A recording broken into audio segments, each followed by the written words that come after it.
of all, hi everyone, I'm Lois with Aussie Lozzie Knit Designs, and I'm here today to talk to you about the Snow Celebration knit pattern collection that I just came out with. It includes a beanie, a cowl, and fingerless mitts. And so I just wanted to come on here and do like a little deep dive behind the designs and tell you how that all came about. So first, though, I did want to invite everyone to the knit along. You can join the knit along by purchasing one or more of the 3 patterns. And as soon as you buy the pattern, inside the pattern is a link to join the private Facebook group, which is where all the fun will be happening. That's where the instructions will be, and that's where you can share your progress and ask questions. I'll be giving live tutorials on different skills that are required to knit this collection, and so that will all be there live. Of course, video replays will be available for whenever, and it's really going to be fun. So grab the pattern, some yarn, needles, and join in the fun. I'm thinking about doing something like I've never been in a knit along that did this, but I've been toying with the idea of adding to it that maybe having a playlist or like a movie. You obviously can't, or I can't, I don't know if you can, knit stranded color work from a chart while watching, some movie that you're paying attention to. But when we're doing the rib, we might be able to. So that could be fun. Anyway, let's get into the pattern. And I want you to know that this is really what it feels like when you dive head first into something. So this is my first knit along. It's my first knit along kit sales, my first ever cowl pattern, my first ever fingerless mitt pattern, and I rolled them all into one giant thing, my first ever knit pattern collection. And it's called the Snow Celebration Collection, and it's made up of the 3 individual patterns. I don't know if you noticed, but I totally leveled up my design here in these patterns. I'm really excited about that. It's not that my other patterns were bad, they just weren't this good. Do you know what I mean? Like, these are actually really beautiful. I love them so much. So it was around June or July when I had the idea that I could host a knit along around the United States' Thanksgiving holiday, because a lot of us in the US, that's a long weekend for us. Like, we have Turkey Thursday, and then on Friday, Saturday, and Sunday, we are off of work. It's not true for everyone, but it is true for a lot of us. And so I reached out to my tech editor to reserve some space with her to tech edit a beanie and a cowl that I didn't even design yet, right? I just wanted that on the books. And I needed it done by November. So she agreed with that timeline. And I then had a deadline, which is really good for me because I am a very slow designer. And so as soon as I got that time reserved with her, I started kind of thinking about making a fingerless mitt pattern. But I didn't want to overwhelm myself since I know that I'm a slow designer. And so I just put that like on the back burner. Anyway, I'm pleased to let you all know that I was able to make the fingerless mitt pattern, and they're tech edited. They're in test knitting right now, and it will all be done before the knit along starts on November 25th. So hooray! And so that means what was once just a 2 pattern duo became a 3 pattern collection. And so the Snow Celebration knit pattern collection consists of the beanie, which is called Snowy Caps, and the cowl, which is Snowflake Love, and it has like a big old snowflake in the front. And then the fingerless mitts, which I called Mitt Snowing because I thought that was punny and cute. Anyway, so when it comes to designing for a collection, like, or any pattern really, yarn is the main ingredient for a swoon-worthy pattern, right? If we knit just anything with the right yarn, that's what sells us on a pattern. And so I thought I would try my hand at making knit along kits for sale. And when you do that, then the yarn selection for the pattern is even more crucial, because here's the thing. Whenever you make a pattern and you say like, oh, I use this specific yarn, almost no one is going to knit with that same yarn that you use. Like, they're just going to use whatever they have on hand or whatever they want to use. But if they buy a knit along kit, then they're going to actually use the yarn that you recommend because it comes in the kit. And so the yarn selection was really important. And that's why I wanted the yarn to be something that was loved by knitters everywhere. One that wasn't, too expensive, but I wanted it to be luxurious, something that makes people kind of just like ooh and ah over. And I wanted it to be a name that knitters recognize, but not be like a big box store brand name. Do you know what I mean? Anyway, so that made me think of Malabrigo yarns. I fell in love with Malabrigo yarns at first squeeze. I saw it when I was looking through Darn Good Yarns website, looking for yarn to make a poncho for my daughter. I had a coupon, and so I just bought it. And when it arrived, I just squeezed it, and it was so squishy soft. I love Malabrigo yarn. If you haven't worked with them yet, you definitely should check them out. They're exquisitely soft. It's hand dyed. This yarn has serious game. And the colors are always so rich and vibrant. I mean, if you can just see the colors here, they're just amazing. And even if you go for a softer hue, like actually this lotus yarn that's the background of this is, it's not that dark or bright. It's kind of a lighter shade of purples and blues, and it's still just is so rich in its color. So I picked the yarn brand, yay. And I'm personally a fan of knitting with worsted weight yarn, which you could probably tell if you've knit any of my patterns. I just feel like you can make really good progress with a worsted weight yarn. And since my knit along was just going to be over a weekend, I didn't want it to be like a fingering weight where it would take enormous amounts of knitting time. So it seemed like, worsted weight would be a good choice. And then since the patterns were going to be coming out late in the fall, in the early winter part of the year, of course we needed something warm, so merino wool, right? So I picked the fiber, and that's how I decided to use Malabrigo Rios yarn. They're not affiliated with me at all, and I'm not sponsored by them. I just love their yarn. And it fit all of the criteria that I had for my patterns and for my knit along. And so it gave me an excuse personally to buy more fabulous yarn. And since I had just finished making my Learn to Knit with Two Colors pattern, which is the Stripe Right dishcloth pattern and blog post, I decided that I was going to also make these patterns incorporating some stranded color work. And I thought that I wanted to keep that simple. So I thought, okay, two colors, and we'll work with that.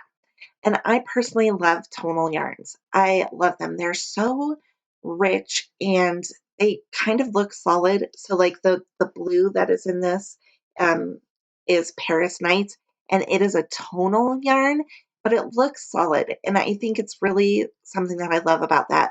When you look at a tonal yarn, you'll be like, is that solid? And then you catch a glimpse of its very different shade or a little bit different shade, and it's that tonal that just looks so amazing. So I wanted to use one of those, and then I also really wanted something that was classically hand dyed looking. And so that's like the variegated kind of look I went for with the lotus color. And so I was going to use the one that changes colors, more frequently. I wanted to use that as the kind of sky, right? And then the tonal kind of solid looking color for the motifs of my pattern. So that is how we landed on all this. I did make my sample with Lotus and Paris Nights. I'll just say that one more time. For the knit along, I got yarn to knit along with you guys. And so for that, I'm going to be using Cosmos and Solis. They're so beautiful. And so let's talk about the patterns. It was summertime and our air conditioner was broken. So I was just kind of dreaming of cold days and snow. And I just thought, I cannot wait for winter. And snow is so pretty. And so picking a theme for the beanie cowl combo was pretty easy. I thought I'm just going to go with snow. And of course, I was actually born in Denver and raised there through my early teen years. And so I just can't separate the idea of snow and mountains. They go hand in hand together. And sometimes even in the summer when we would camp, we would wake up to frost on the ground. I'll never forget one time we went fishing in Georgetown, Colorado, which, if you know what that is, you should leave me a comment. But we went fishing at the lake down there in Georgetown, and it was summer and it started snowing. And it was just so fun. I remember we just thought that was the coolest thing, that it was summer and we went up to the mountains and it was snowing. So, anyway, I knew that I wanted to have a mountain motif. And of course, snowflakes are so amazing because, right, no two snowflake looks the same. And that is something that all of us love. I don't know. It's just appealing to us for some reason. I guess it's like people, right? No two people are the same. So I want those elements, but sorry, besides the mountains and the snow, I wanted more elements to tie the patterns together. And I love Latvian braids. So that's this part of the cowl, this part of the beanie, and the fingerless mitts. I just love the way the Latvian braid looks. I don't feel like it's a particularly difficult element in it. It just feels intimidating. But with instruction, it's really not difficult. And I feel like when you have a Latvian braid on something, it levels up the sophistication factor in my mind. I don't know. I'm just weird, I guess. But like if you knit a beanie, it's great. And then if you put a Latvian braid, it's like, ooh, that looks fancy. I don't know why. Anyway, so I also decided to keep some part of the pattern really simple and not intimidating. So I just went with 1x1 ribbing. And so all three of the patterns include these things: 1x1 ribbing, Latvian braid, and stranded color work using a mountain and or snow motifs. Okay, so first I went to work designing the beanie because that seemed like it was going to be more complicated of the two designs. And I don't know why, but I always get stressed out when it comes to shaping the crown. It's just a thing, being real with you guys. I'm a math nerd. I love math, but when it comes to knit pattern math, I always get like a little bit stressed out for some reason. And so I decided to make this easier on myself, and I just did a 12 stitch repeat. I'm going to take these off, they're distracting me. A 12 stitch repeat so that it would make the crown shaping so much easier. And also, I wanted it to be like a slouchy beanie because I have kids and they only want to ever wear slouchy beanies. There's fitted beanies are not in, I guess. So, and we all know where this hat is going to end up. It's going to end up with my daughter, who's a teenager, and she looks so cute in it. She's the model for the pattern collection. She's my model frequently because she's handy, and I, of course, think that she's just so cute. And so it's going to end up being hers. Anyway, she already called dibs. Um, so the idea of making the crown for the beanie kind of look like, let me just take it off. So to look like a cloud and with the snow falling down onto a mountain range. That's what I wanted that to look like. Um, so I was working on that, and for the crown shaping, let me just point this out. I I like it when the decreasing for the crown shaping is actually visible and is incorporated into the design in some way so that it's not just like, oh, we somehow close this hat and, it's a secret. Because it's never a secret. You can always kind of see that it's decreasing. So I like to make it a part of the design, make it a statement. And so I selected to have sort of a raised looking decrease. I don't know if you can see that really well. And what I did, because I didn't want the decreasing to spiral, so I just did a center double decrease. And if you don't know how to do that, you can still knit this pattern because I will do a tutorial on that. But I just love the way that that looks and how it turned out. If I could, like, I love the fur pom-pom, but I don't know if you can see. It just kind of looks, to me anyway, just like, I don't know, like a cloud. So I went to work on the chart because that was going to be the main part of the hat. And I really worked from the bottom up, like, okay, 12 stitches, how should my mountains lay out? And then how should my snow be falling? And then how do I make that into a cloud so I can start decreasing and shaping the crown?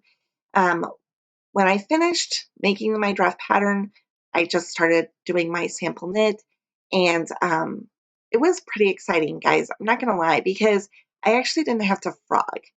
And if you know about my design process at all, if you've watched any of my other design videos, my design process includes so much frogging and trial and error, and that just didn't happen with this pattern. It went together really pretty easily, and I just loved it. So I blocked it, I topped it with a faux fur pom-pom, and immediately people tried to steal this hat. They just started stealing it, and it's summer. It was summer. Who needs a merino beanie in the summer, you guys? So I was like, back off. You cannot have this beanie. You know, after the knit along, someone can have it, but not until then. And so, like I said earlier, my daughter already called dibs on that. Sorry to anyone who thought they might be able to sneak it away. Um, and so once I had my base pattern done, I began grading it for other sizes. And this part I mentioned because I just thought it kind of worked out really well and it's cool. So I was grading it for other sizes, and I very quickly realized that the 12 stitch repeat was really great, but the chart for knitting this beautiful background is just the size that it is. And so if I was going to make it available for other sizes, I was actually going to have to make different charts. And so I made a chart for the small size and the medium size and the large size. And while I was doing this is when I realized how easily the beanie could be customized to fit an individual's fit desire, right? So I designed this super, super slouchy. Like, it is such a slouchy beanie. But if you like more of a fitted look, because this is a 12 stitch repeat pattern, and because there are different charting options, you could actually make it be more fitted. There are two sets of increases in this pattern, so you could opt to just do one and maybe have like less slouchy than the very slouchy, or you could do none and you could switch to using a smaller chart. Obviously, if you're if you're knitting from the smallest size, it's not going to be possible to go down anymore, uh, but you could still just skip doing the increases, and that would give you a more fitted look. So I love that you can customize the pattern in that way. I think it makes it much more versatile to the individual knitter, or who they're gifting it to, right? So, my husband will not wear a slouchy beanie. He he's not going to do it. No slouchy beanies. And so I would never knit something this slouchy for him. It would be a waste. Um, but even in the closing instructions of this pattern, it's very customizable because I go from the most amount of stitches that you could have on your needles to the least, and you just figure out where your stitch level, your stitch number is, and then you jump in and start decreasing, and it's pretty easy. So I like to think of it as like a choose your own adventure type of plan. I'm so dating myself here, but those choose your own adventure books that were like back in the 90s. I used to read those a lot. And so I always think choose your own adventure with everything I do. I don't know. So, can snowflakes keep your neck warm? Well, they can if they're knit with merino wool, right? And that's just what this pattern calls for. This pattern, I decided that I wanted to do one large snowflake. I'm going to take this off so you can actually see it. I wanted to do one large snowflake that was like loud and proud, in your face. It's obviously been sitting flat for a while, but can you see that? I wanted one really large snowflake so that I could make a little bit more detail than if it was smaller. And that's kind of the spotlight of the cowl. Um, but then I also decided that I would have like smaller, still more detailed than just like one stitch snowflakes surrounding it. And I'm kind of into geometric shapes, so I decided to put them all in squares. But then I thought, what would be cool is if I just tilted the square to a 45-degree angle And then even though like this isn't supposed to be mountains at the bottom, doesn't it kind of look like that same motif from the hat? And I love how that came together. It just really worked well. I cannot tell you how stressful and fun it was to create all these different little snowflake patterns. It was fun for sure, but it was also time consuming, which made it kind of stressful because I'm like, I'm running out of time to get this to my tech editor, and I'm trying to make all these different kinds of snowflakes, but in a way that the pattern can be repeated again and again. And it ended up being a 42 stitch repeat. That's a huge amount of stitches to repeat. I know. And I think you only repeat it once to make the cowl the fit that it is. Uh, but it works, and it was kind of hard. And I didn't make the cowl in different sizes. Okay, it's one size fits all adult. Or children can wear it. It's just going to be big on them. But so if you wanted something that was looser, then you could just knit another panel of that 42 stitch repeat because it would fit in seamlessly with another one. It doesn't matter. But 42 stitches, if you do decide to do that, I say this in the pattern, but I'll say it here. It will add about 8 inches more fabric. It's a huge repeat. And so that was the cowl, and it's all designed, and I was happy with the Latvian braids, and the ribbing at the top and the bottom make it so nice for putting on over your head. So now that I had these patterns done and they were with the tech editor and I was scheduling my test knitting, it became a race to finish fingerless mitts. And I had had this idea in the back of my mind from the beginning, but now like people actually bought my knit along kits. And if you bought one, thank you so much. I had no idea. Like I just threw it out there and I was like, let's see if people are interested in how it goes. And people bought them. And so that was so exciting and fun. And I just wanted to thank them. So I had this idea: if I make the fingerless mitt pattern, I can gift them that pattern to go with, so they can complete the set, or add another pattern if they just got the hat or the cowl, whatever. And they know that they will have enough yarn to knit the fingerless mitts because I did, right? And it'll be fine. So, and I made the largest hat size, like, so I know that there's enough yarn. So, of course, I wanted to start off with ribbing to tie it all in, ribbing in the Latvian braid. Now let me get those back on. I couldn't stop playing with them, guys. I have a hand thing. I talk with my hands. You know that because you see me. I'm always like flapping my hands around. Okay. All right. So I started with the ribbing at the bottom and then the Latvian braid, tie it all together, right? And then I kind of wanted the fingerless mitts to bridge the hat and the cowl together. And so I thought, well, I'll start off with the same mountain range, right? But then I want to have like a nice big snowflake, um, similar to the cowl. And so that's kind of what I did here. I have the snow falling onto the mountains. I'm like pointing where I can see and you can't see that. Anyway, snow is falling, and then there's just like a giant snowflake. And then I wanted, it just kind of worked out this way. I mean, if you start designing, you'll see what I mean. But sometimes things just kind of work out, and it's really pretty awesome. But so, because it is a larger number repeat, you just repeat the pattern just like the cowl one time. And what that ends up doing is putting a nice big snowflake on the back of your hand, but also the on the front of your hand. So you can like, if you wave like this, right? Like this is how I wave. But if you wave like a princess, either way, like everybody's going to see that gorgeous snowflake on your hand. So then I just had to calculate where to put the thumb shaping and how to get that done. And so I made the pattern, I knit it, it worked. I sent it off to the tech editor and I cast on the other mitt so I could take pictures and send it to test knitting. Unfortunately, I also made this one size fits adult.